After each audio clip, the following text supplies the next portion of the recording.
நீ என்ன தெரியுமா பார்க்கணும்? தென்னை மரத்தை போய் பாரு. ஒரு மட்டை தான் பிறந்ததற்கும் இறந்ததற்குமான வாழ்ந்ததுக்குமான அந்த வடுவை அடிச்சுவடை அப்படி பதிச்சுட்டு போகுது. ஒரு மட்டை ஒரு மரத்தில் தன் அடையாளத்தை பதிக்கும் போது மான தமிழ் மக்கள் நம் வாழ்ந்ததற்கும் பிறந்ததற்கும் வாழ்ந்ததற்குமான தடத்தை வைத்து விட்டு போக வேண்டுமா வேணாம்? அந்த தடம் இந்த தடம் தான் வரலாற்றில் பெரும் மாறுதல் தடம். எளிய பிள்ளைகள் எழுந்தார்கள்.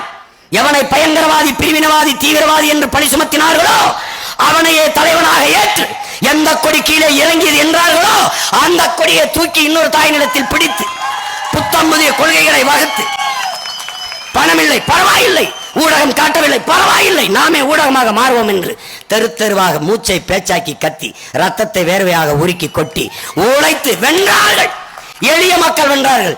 எவரோடும் கூட்டில்லை, கையிலே நோட்டில்லை, நாட்டு மக்களை மட்டும் நம்பி நின்று வென்றார்கள் என்ற வரலாற்று பெரும்பதிவு. அதுதானடா புரட்சி.